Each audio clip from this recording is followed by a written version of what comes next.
Good evening, everyone. My name is Catherine Nagy. I'm one of the associates of the Western Maryland Room here at the Washington County Free Library. Thank you for joining us this evening for what I'm sure will be a very informative program by Mr. Hall. Purely coincidental. I have not shared this with Mr. Hall. I hope I'm not dropping any bombshells here. As some of you may know, the Western Maryland Room recently received a grant to help us preserve and make accessible to you, the public, a large collection of historical newspapers, many of which are the only known copies in existence.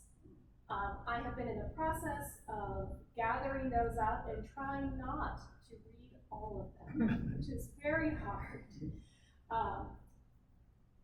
But I opened one of them as I was preparing it to be shipped for preservation, and there was a story that caught my eye. It's from 1880, and it was talking about a group of armed men crossing the Potomac. And this was reported in our local Hagerstown paper, this fear of this group of armed men coming into Maryland from Virginia. Now here in this part of Maryland, this might be a familiar theme for some of you, but it's not 1862, it's 1880. What is this group of armed men coming into Maryland to do? Well, we're going to find out tonight. Mr. Hall is going to share the rest of that story. I'm not going to share all the articles with you, but he's done all the research on this, and I'm very glad that he's come here to share that story with us here this evening. Jim Hall is an award-winning journalist and popular speaker who has really delved into the issue of lynchings in Virginia. His last book, The Last Lynching in Northern Virginia, Seeking Truth at Rattlesnake Mountain, was published in 2016. And his new book, Condemned for Love in Old Virginia, The Lynching of Arthur Jordan, was just published this past year. He has a master's degree from Virginia Commonwealth University and is a former adjunct instructor at the University of Mary Washington. He is a native of Virginia, retired, and currently lives in Fredericksburg. So please join me in welcoming Mr. Hall.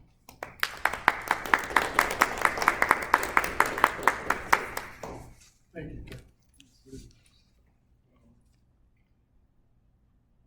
I hope I'm heard. I hope somebody will wave the hands at me if you can't hear me. I'm going to abandon the microphone, if that's okay. We're a small group. Please let me know if that doesn't work. A little bit loud. Sorry? A little bit loud. Okay, I'll use the microphone. No, that's okay. No. But as the evening goes along, I'll probably get weaker, so. You come sit up here. Got lots of front row seats. Is that better? Oh, yeah. Okay. Thank you very much for inviting me today, and my pleasure to be with you today. I especially am glad to see Marcia Floyd. Marcia was a tremendous help to me during this period, during this research period.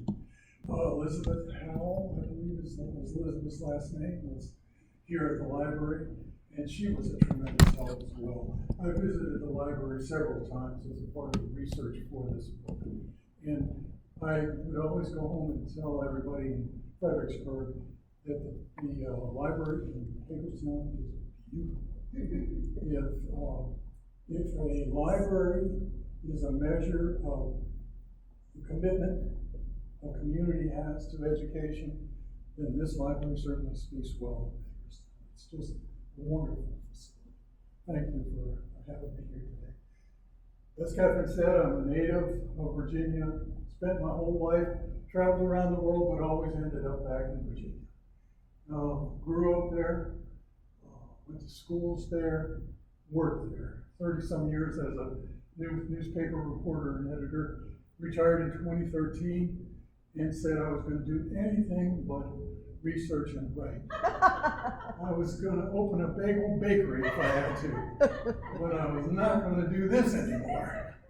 Well, you know what happens. The minute I walked out the door, I got an invitation by a Fauquier County filmmaker to work with him on the story of Shedrick Thompson. the last lynching in North Virginia, 1932. And that was about 3 or 4 years on that story, and then 5 years on this one. So that brings me here today. History Press published this in 2023 in July of this year. I want to tell you too this story. I want to open with this story and gather your sympathy. I have written easily hundreds, if not thousands, of stories, and over the course of my career, and I never once spilled blood for my work until I came here. I spilled blood here in Williamsport, right there, at the corner of Potomac and Conococheague. Pardon me? Conococheague. No, Conococheague. Conococheague. Conococheague. All right, I don't feel so All bad. right. We have a disagreement Thank here you. with natives. I'm not Oh. native. I was taking a photograph of that vacant lot. That's where the Taylor Hotel used to be. That's where Elvira Porter was captured and was held after she was captured. I crossed with the light and in the crosswalk, and a car was turning right. I remember looking down and thinking, that is the closest I have ever been to a moving car. And the next thing I knew, I was hit, I was thrown backwards, my hat went flying, my camera went flying, and I landed on the street in the intersection, basically. And the man stopped. I'm always grateful for him that he stopped. I guess that he had an option of just driving on. I really didn't see what kind of, all I knew was kind of a army green car. Didn't know what kind. He stopped his car right there and helped me get up and got me over to the curb. And I sat on the curb, and he said, I'm not running away. I got to get my car out of the street. So he did. He came back. He said, he kept saying, are you okay? And I didn't know if I was okay or not. I'd never been hit by a car. And there was a man across the street in the sidewalk. He saw what had happened. And he's yelling, is he okay? Is he okay? And I developed a little bit of stubbornness. I didn't owe them an answer. I thought I just got hit by a car. And I didn't answer. And finally, I looked at the guy, and he said, do you want me to call an ambulance? And I said, I think I'm okay. And by that time, I sort of got my thoughts back. And so he stayed with me for a while. And we got up off the curb and went to a picnic table that was right at a restaurant at that corner. And he said, I'm going to give you my name and number, and I'm going to leave unless you want me to stay. I said, no, I think I'm okay. Go on.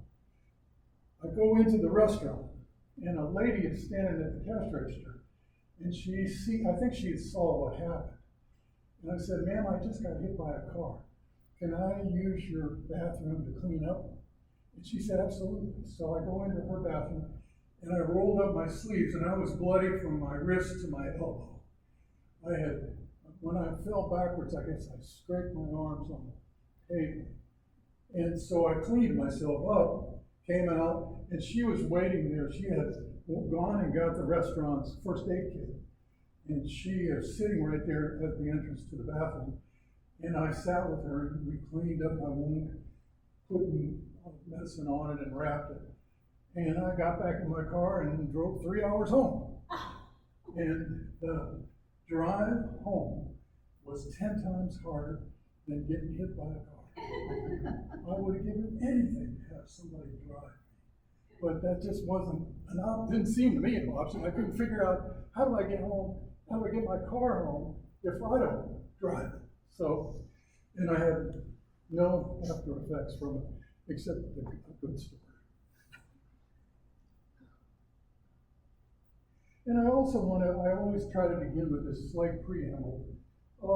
This is the result of an incident that occurred in University of Mary Washington at a history class there.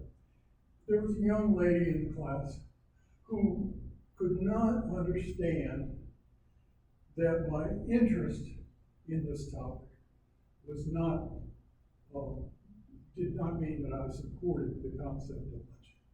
And so now she just couldn't fathom that I didn't support lynching. So I now begin each talk with just a quick reference to that and let you know that where I stand on this practice. This was absolutely mock rule. This was chaos. This was contrary to all laws and all mores through all time. And the historians are told, don't carry your values to the past, because those aren't the values of the people in the past. Well, I'm happy to do that in this case, because John Mitchell and many others were raising heck to stop this.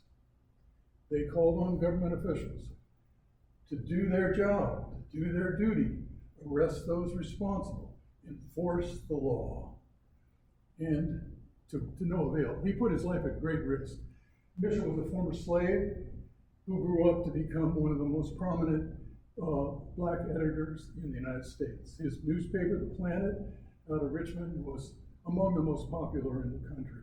And he was a fierce, tireless, fierce opponent of lynching. Carried stories, carried tables listing the names of all victims, carried photographs. Most newspapers, all newspapers, white-owned newspapers, didn't carry photographs of lynch victims. We study it to avoid repetition. So my plan tonight is to start wide, to offer some context. What is this practice? What is this phenomenon? And then narrow it a bit to what happened here in Maryland, and then narrow it one more time and go through one case. And with the hope that by looking closely at that one case, it will shed light on all that occurred. We'll define lynching as mob murder. So those who committed believe they're acting in service to the community. They are not. It was a racial terror action. 80% of all black victims were black males. The South had its lock on this practice. You'll see that there are 5 times more incidents in the South than in the rest of the nation combined. It is a practice that was prevalent in the Deep South, the 11 or 12 states of the old Confederacy. It is an outgrowth of slavery, of the plantation form of agriculture, which did not take place here in Virginia or in Maryland. Virginia and North Carolina are always at the bottom of lynch lists. And Maryland's even lower, as we'll see. It was the plantation owners the local authorities ceded control of their plantations and all that occurred on those plantations to the owner of the property. And they had these enormous work crews and enforced their will through violence. Maryland, as you see, has 38 deaths. At 38 deaths. I used the number from the Maryland Lynching Memorial Project, and those include deaths from 1854 to 1933. So you'll see it is a tenth of Texas. Virginia has had about 115 victims, white and black, and Maryland had 38. It was not as prevalent here as it was throughout the state. The border states were not participating in this form of extra legal justice. This is the only case that I could find in your wide general area. And it occurred in Cumberland and Allegheny County in 1907. It's the Burns case. William Burns, the story as printed in the Baltimore Sun, William Burns was drunk and disorderly at a bar in Cumberland. And a sheriff's deputy went to arrest him for being drunk and disorderly. And a fight occurred, and Burns shot the sheriff. And the sheriff lingered for a couple of days, but then died. And as soon as the sheriff died, a mob descended on the Cumberland jail. They tore down a telephone pole there near the jail and used it as a battering ram to get inside the jail. They captured Burns from inside the jail, brought him outside. There are differing accounts. One account, he was shot in the area in front of the jail.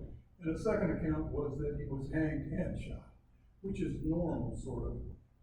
So excess of violence often. Billie Holiday was right. You know, southern trees bear strange fruit, blood on the leaves and blood at the root. A strange and bitter crop. Why did it occur? It occurred, depends on who you ask. If you ask the men who did it, this is their answer. About a third of the time they will say the victim committed a murder.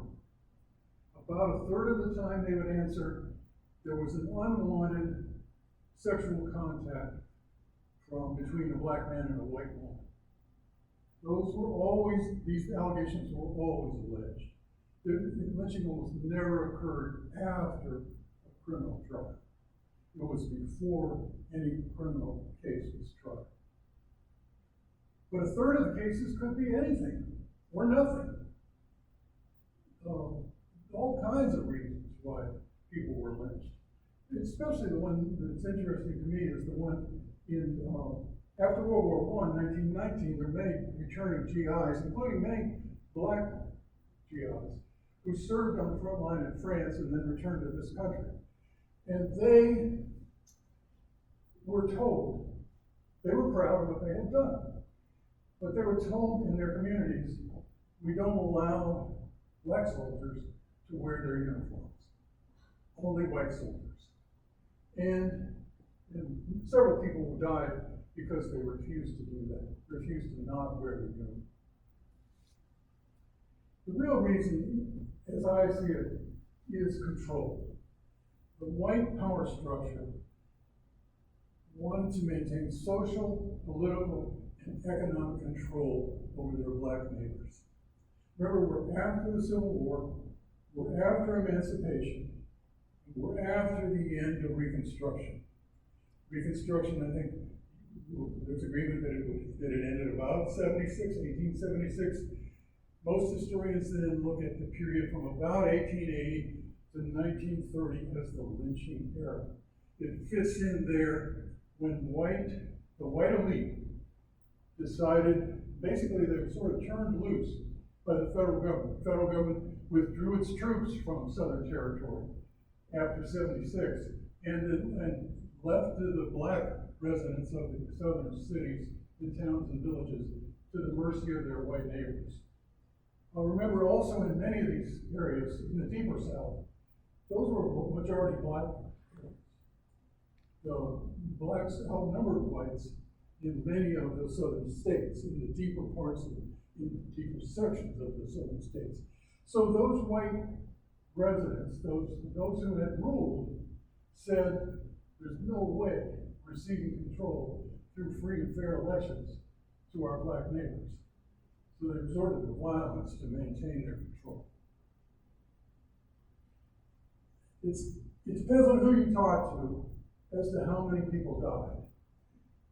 Tolney and Beck, two of the earliest researchers, they're well respected. They put the number at 2,800, and they counted 10 southern states, black and white victims, and they chose that time period, kind of a standard time period. The Equal Justice Initiative, the Southern Civil Rights law firm out of Montgomery, Alabama, has taken up this issue of lynching. It went into the project believing it to be undercounted, to have been undercounted, and they believe that it was. They sent a civil rights attorney to each of the 12 southern states.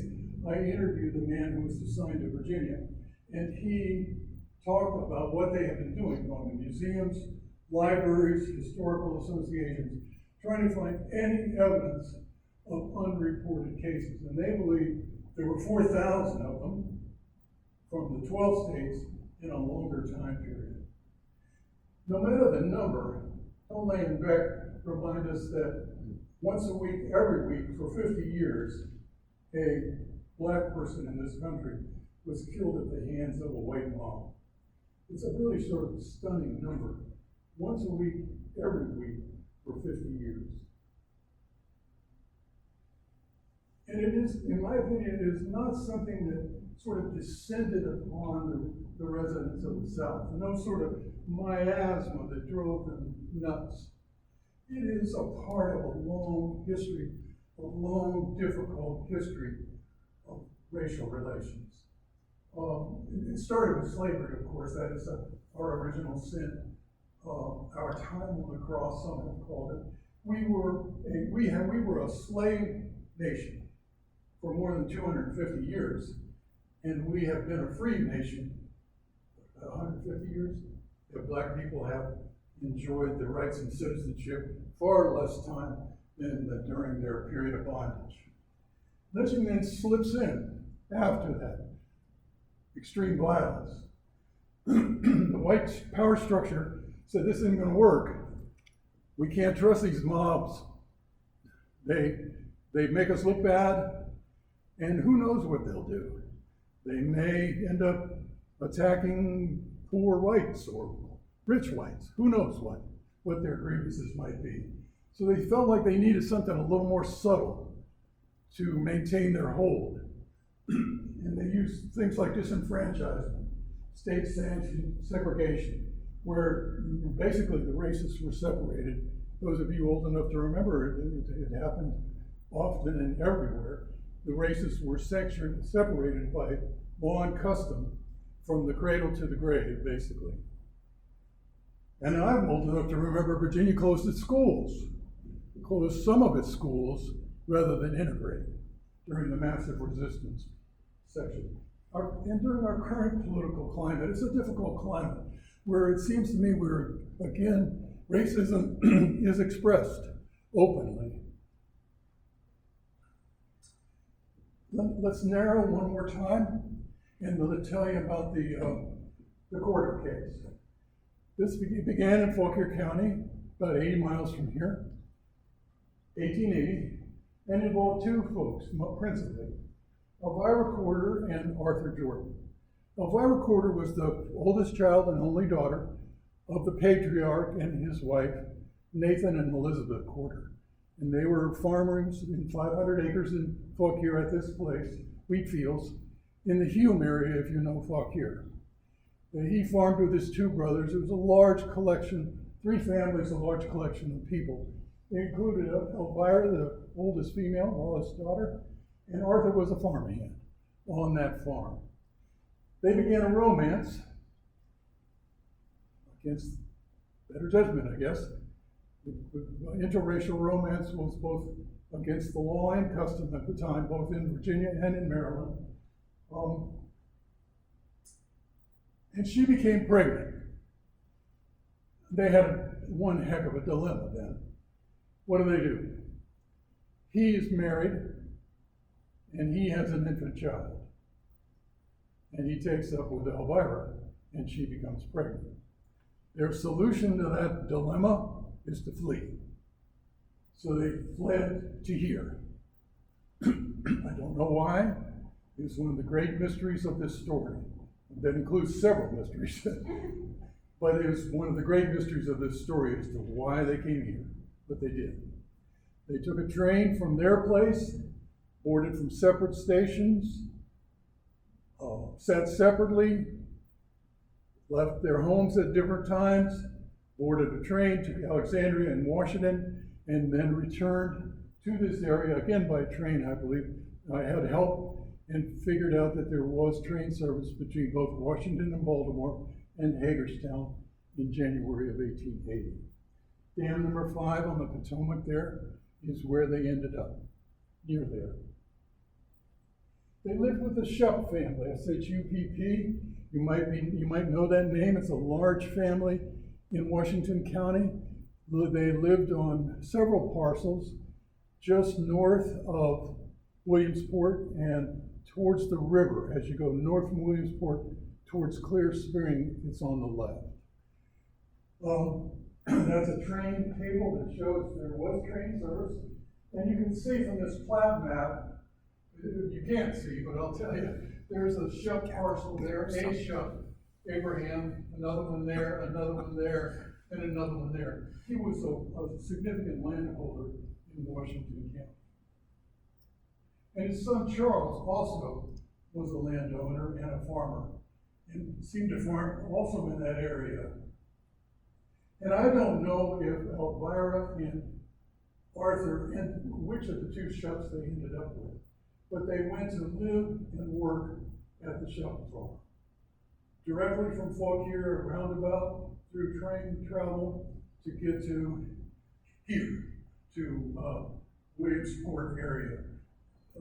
Abraham is buried in the Mennonite Cemetery outside of Clear Spring, and Charles is buried in the Lutheran Cemetery outside of Clear Spring. Kind of interesting to me that the oldest son of the patriarch may have had a split, went off and farmed on his own, and in fact, maybe joined another religion. I'm not sure. Just puzzling to me that I would find a grave in one in the Mennonite and the other in the Lutheran.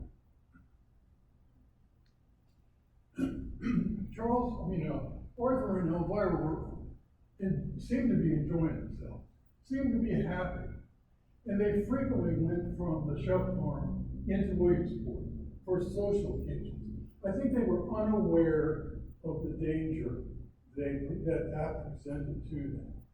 Maryland's laws were just like Virginia's.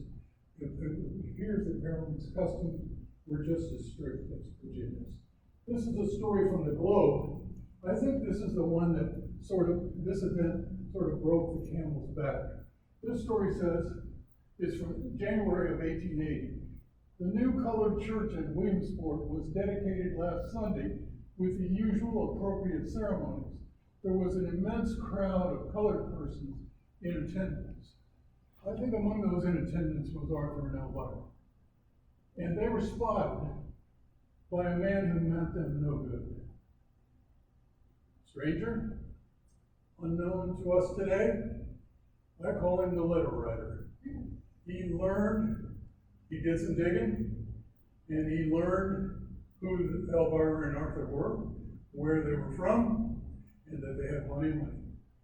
Elvira had stolen from her father before they left.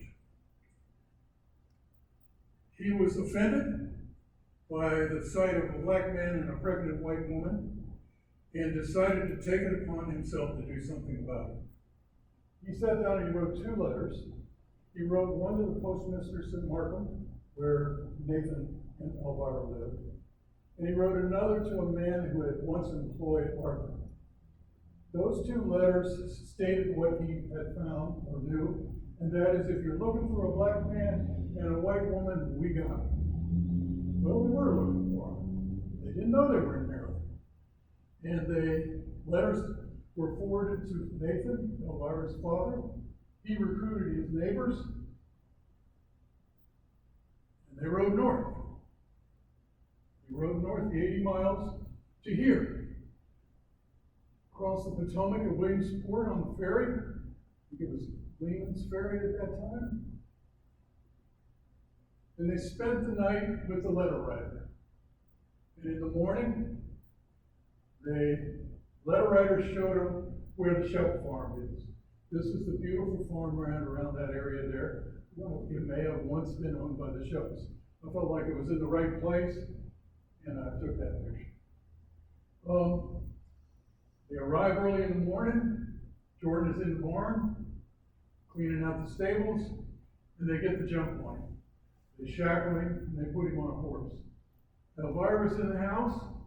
She comes running out, and she raises holy hell. She is not to be comforted. She objects strenuously to what is taking place.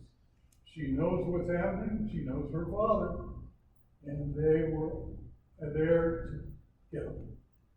She was not a victim, in my opinion. She did not act like a person who was rescued. Quite the opposite. The family had concocted a story at the time that Arthur had persuaded, almost forced her to leave with him. That I believe to be far from the truth. That she was a willing participant in this romance. They didn't want to, I believe they didn't want to risk going home 80 miles with the two of them, especially with her being as upset as she was. So one of the riders took her to the Taylor Hotel in Williamsport. There's the picture of it, run by a man named William Taylor. And she is never heard from again. She's taken to the hotel, left in the care of Mr. Taylor, and the family says, we will return for her later, and we'll take her home by train because of her delicate condition. As far as I can tell, that never happened. I've done an awful lot of work, and she did not return to Fort Pierce. In fact, she disappeared. What do you think happened? I have a lot of theories. I have a favorite theory. If we could wait just a minute, if you could hold yourself just a minute. I was telling Marcia earlier, that's always the first question. What happened to Elvira? Returning with Arthur, the riders crossed upriver, I think in either McCoy's Ferry or Dam Number 5. They stopped in Winchester, about 35, 40 miles from here, a county seat town, a little bit bigger than where they were from in Warrenton. And they must have felt pretty confident about themselves and what they had done. One newspaper account from the Winchester area described them as prancing down Main Street. Well, Arthur used that time to try to escape. He pitched a fit, screaming, help me, I'm being kidnapped. Well, that drew a crowd, as it would almost anywhere. And including the two deputy sheriffs came. And the men were getting ready, understood what was going on, and they tried to leave. And the deputy sheriff said, no, you're not going anywhere. Show us your papers. And they had no papers, of course, this was a kidnapping. So the deputy sheriffs took the whole group to a local judge. In the meantime, black people in the town who heard Arthur's cries and understood him as to what was happening to him, they raced to try to find an attorney. And they got one, but by the time they got back, the riders were gone. The judge sided with the riders, said that what Arthur had done was a violation of the criminal code, and he deputized one of the riders, and he instructed them to carry Arthur to the Fauquier jail in Warren. And they did. They placed him in the jail in Warrenton, and then 4 nights later, a mob descends upon the jail, middle of the night, 2 a.m.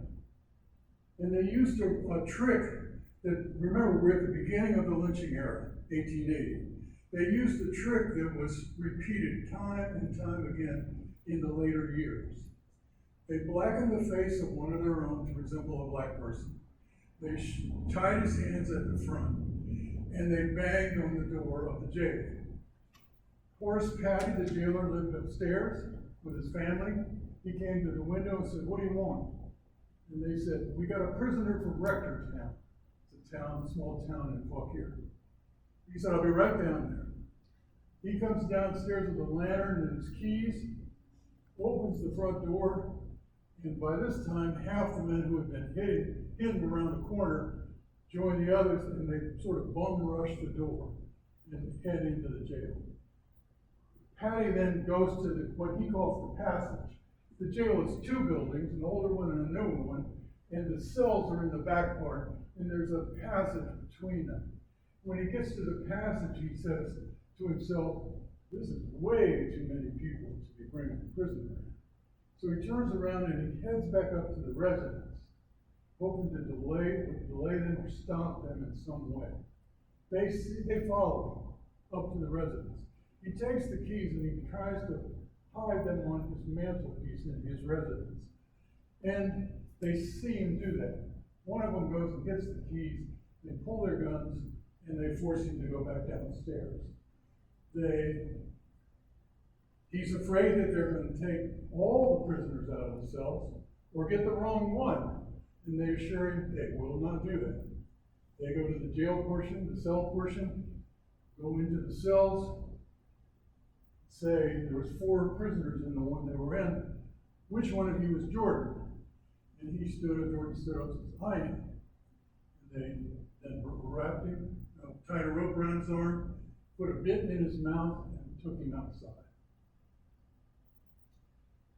From there, they dragged him about 5 blocks to the Warrenton Cemetery, and they hanged him from an ash tree in the back of the cemetery.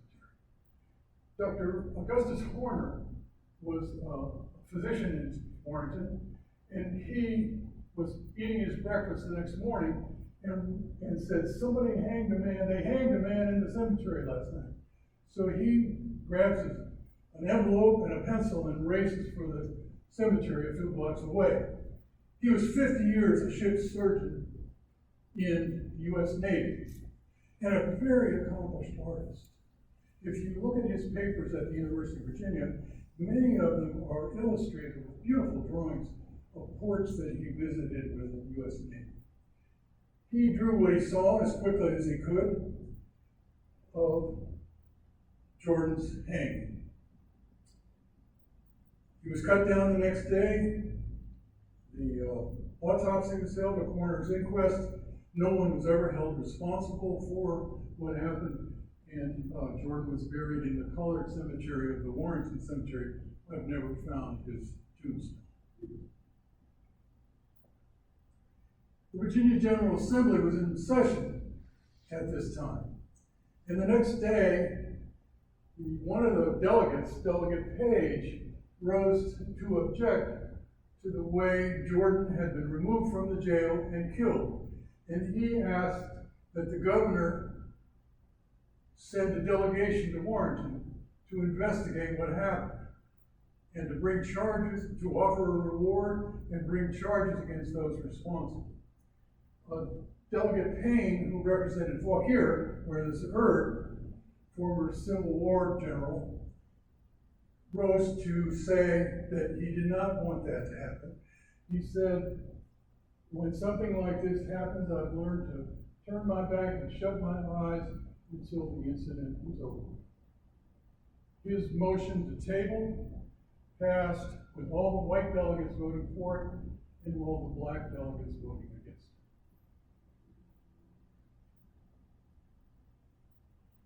it. I don't want to leave you. I want to also talk about this winds of change that I think are occurring. And I'm very much impressed with this man, Brian Stevenson, a civil rights attorney in Montgomery, Alabama. He founded the Equal Justice Initiative in 1989. He's the subject of a feature film called Just Mercy with Michael Jordan and Jamie Foxx. He also, in 2019, to raise private funding and built this national memorial in Montgomery, Alabama, to remember the more than 4,400 lynching victims from 800 localities in our country. And what he did, I always thought it was sort of a brilliant idea on his part. In that pavilion are steel boxes hanging from the ceiling, one for every locality, and engraved with the names of all the people who were lynched within that locality. But he made a duplicate box, and he put it out in the yard, and he said, come get your box.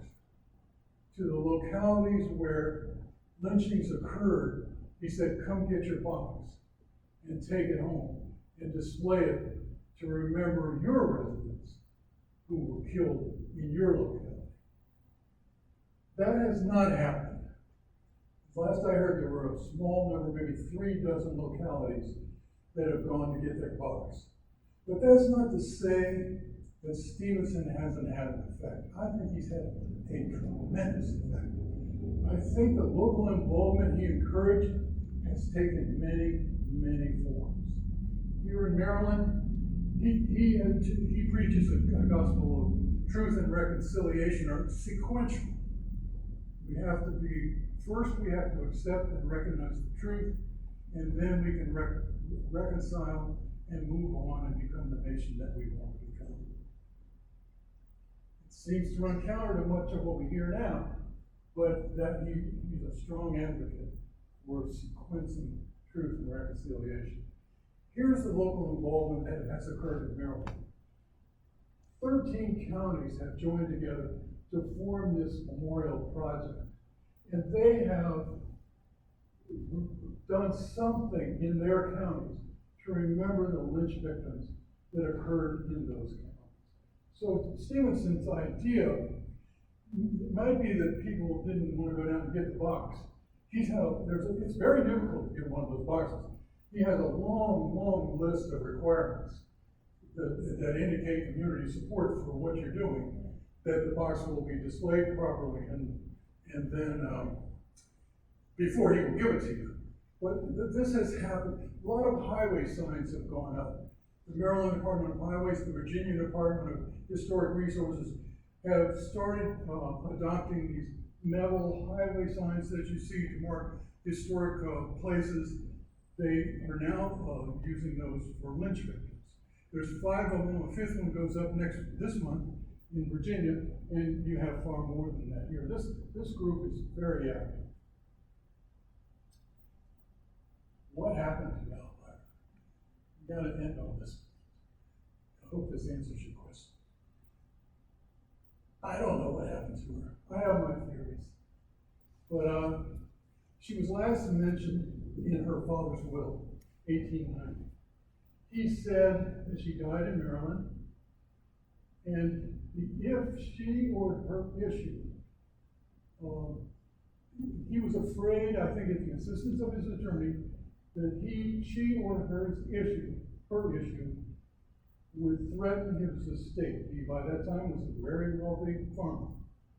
And so he designated her as a beneficiary, or her issue as a beneficiary, and he bequeathed to them 1 penny. That's the last we know of her. There's nothing in the public record from 1880 to 1890. Only the single mention at 1890. Remember, the incident occurred in 1880. Last we know, she was left at the Taylor Hotel. Have no idea what happened to her after that. We checked the Alms House in Bellevue here in Hagerstown, checked their records and their cemeteries, nothing. Census records, marriage records, birth records, adoption records, death records, nothing. Martha's been a great help for me. And what else have we tried? Oh, whoa, you made me pull this out of my head. I don't even remember. I just checked pretty much every record I could even conceivably think of. I tried to find people who had diaries in Williamsport. One last hope I have is for the Williamsport Town records. It occurred to me that the owner of the hotel, Taylor, might have requested recompense from the town council for keeping her there, because I would bet they were never really paid for her being there. And I've tried to find the minutes, and I have extensively gone through the town hall. I've spoken with people at the Williamsport Museum. Now I know these existed, because I used them in 2003 when I did the St. Mary's Church records. So we're just looking for 1880.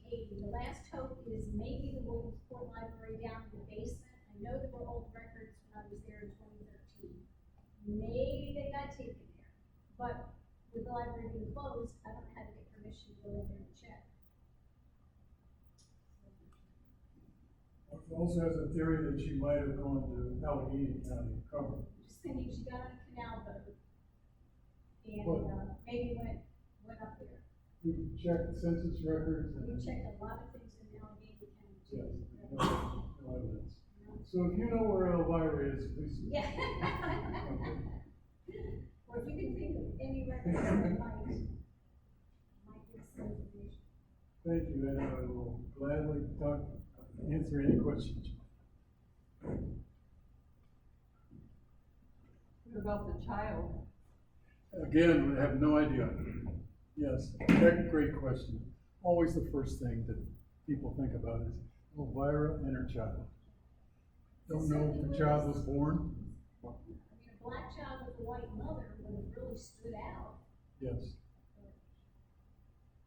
Yeah, just don't, I belong to a writing group, there's 4 of us in Fredericksburg. And we meet monthly, we submit, pieces, and then the others read it and we critique each other. And you submitted these, what became the chapters for this book. And I, would bring it in, and they would have read it by the time we met monthly. And at several points along the way, I said, I can't do this anymore. I can't follow a story where I don't have an ending. I don't know I can't figure out what happened to her. And she's a key player in this thing. The reader is going to want to know what happened to her. I can't answer that question. And the other members of the group said, do not stop. Do not stop. It doesn't matter that you don't know what happened. It matters, but it's not a reason to stop. And so I didn't, and I'm forever grateful to them.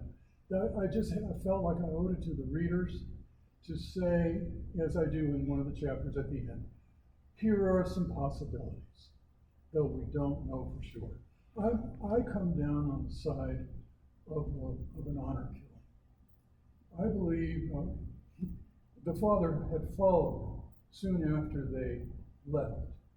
And he told the policeman in Alexandria that he told his wife he would bring them back dead or alive. And he certainly was more than happy to extract vengeance against Arthur. I think there is a possibility that the family dumped her. Pregnant, dumped her in the river.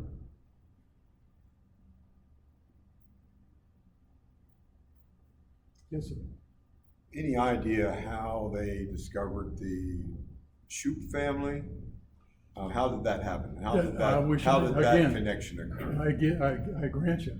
They're in Fauquier County, Virginia, living and working. Arthur Jordan had been an employee of that farm for about 3 years. All of a sudden they leave, basically in the middle of the night. They go to Alexandria and to DC, and then they end up here, to the Shoup family in just north of Williamsport.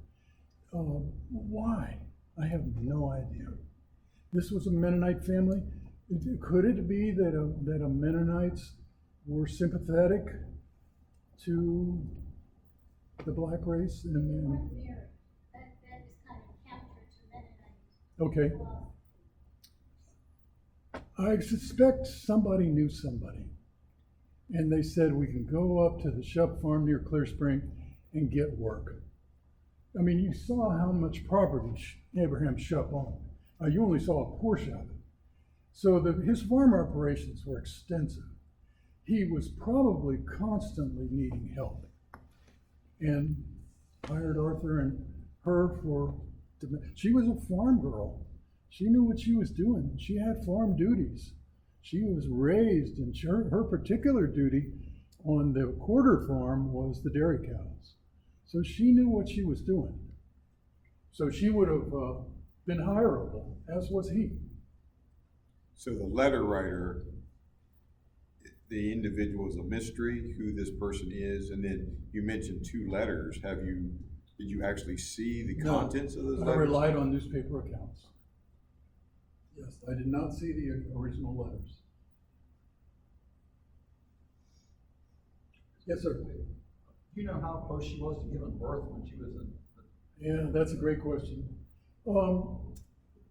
My thinking went this way. Please, see what you think. They have this romance that becomes intimate. That intimacy leads to pregnancy.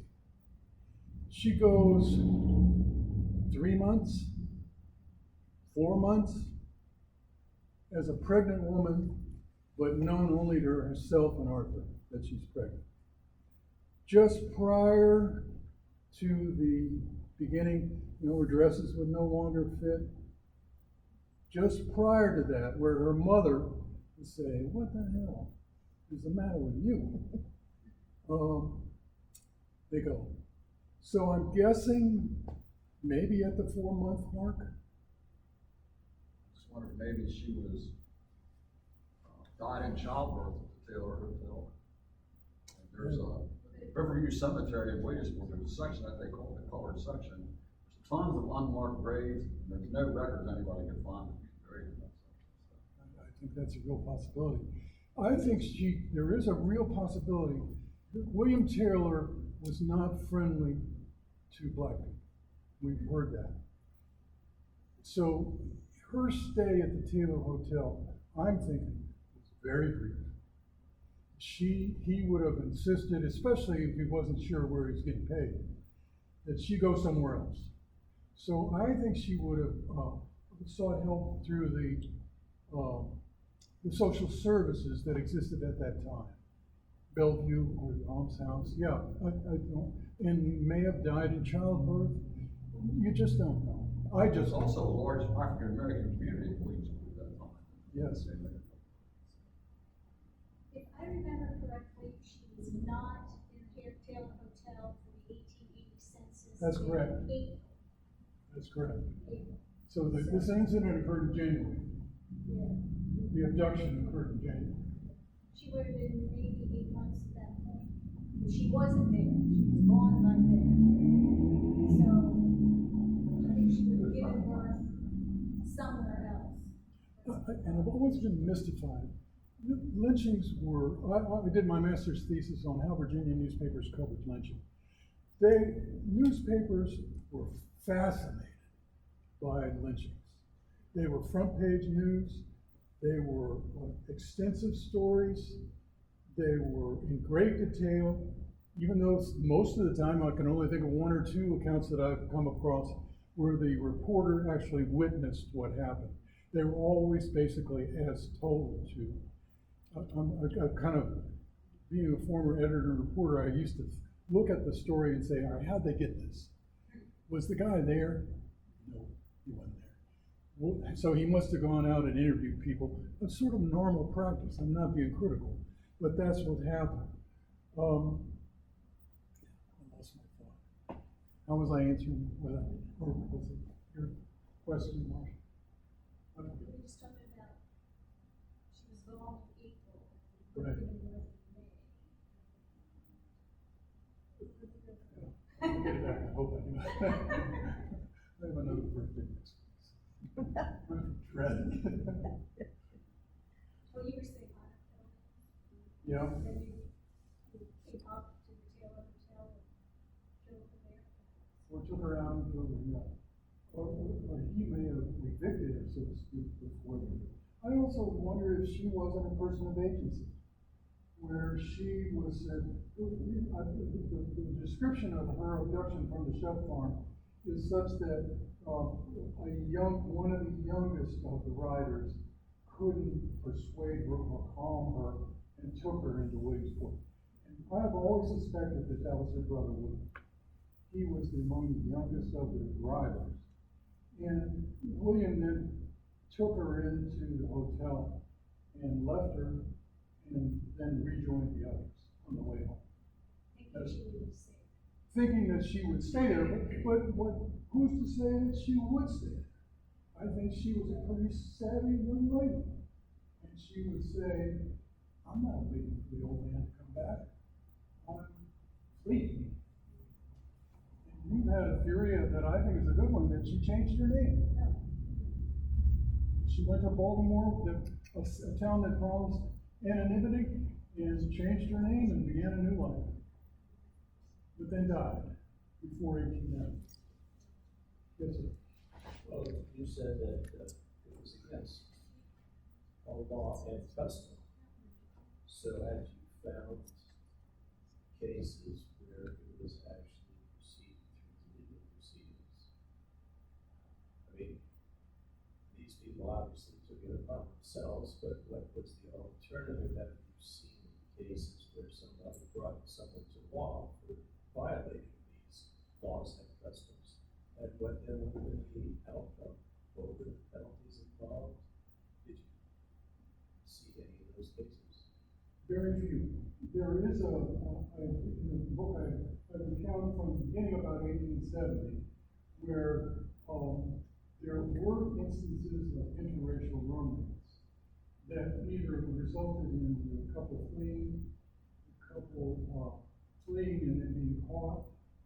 It was, I don't, and then, in one case, the couple was caught. She was brought back to her home. He was, charged and convicted and sentenced to life. However, of course, Pat had to have papers. He wasn't just gonna take anybody into the jail. He had to have papers saying that this man is under a warrant and has been duly arrested. And so he reported to the coroner's inquest the morning after that the reason Jordan was being detained in the jail was he had taken a white woman from her home. I thought it was a strange way of wording. But taken is he encouraged her to leave. I mean, taken could have been used as just a much different. Yes, Yeah. I certainly, I guess one possibility that struck me, and maybe most likely, was he kidnapped her. He forced her to leave. I don't think that's the case. Did I answer your question? Yeah. Yes, sir. You mentioned reading the newspaper reports. Do you have any thoughts as to the potential accuracy of those? I have lots of thoughts. We've only got an hour. I have lots of thoughts. I'm a 30 years a newspaper reporter and editor. Reading lynching stories is just a chamber of horrors. For not only what they report, but the way they report. It was embarrassing. And, I sort of come to the conclusion, the newspaper reporters and editors are nothing about it. And so their reports can be trusted in some way. Well, just up to it. It really is all we have. And Brundage, the North Carolina professor, who has made a wonderful career in lynching scholarship, he sort of gives written about it. It's not just, it's all we have.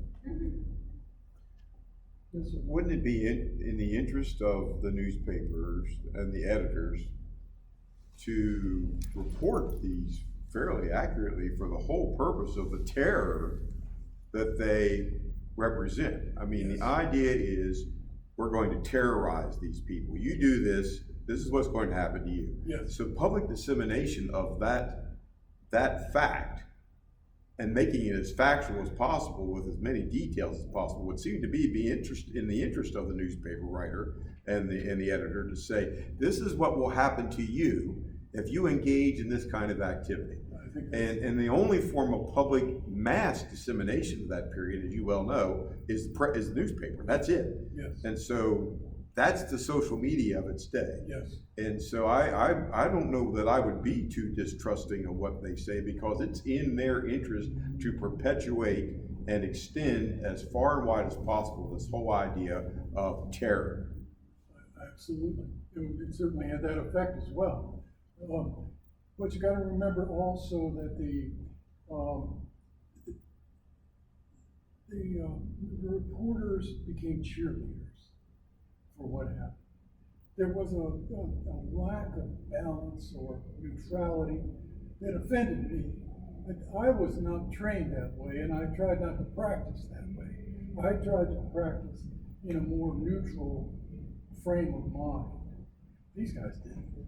They got what he deserved.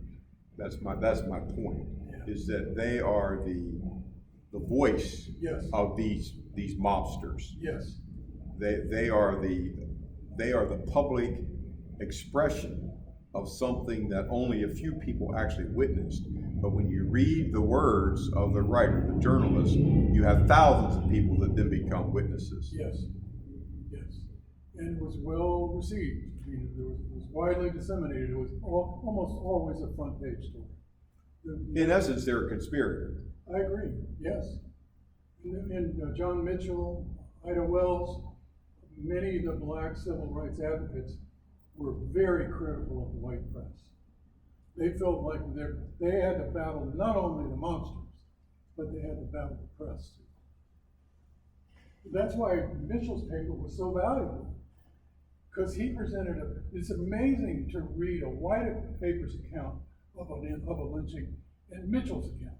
It's like almost night and day sometimes. The reasons for the event, how the mob behaved. The white papers were in many ways apologists for what happened. Cheerleaders, yes. And that's what makes it so hard for me to read. I wanted to behave differently than that. I would be expected. No editor would accept any copy that I turned in that looked like that.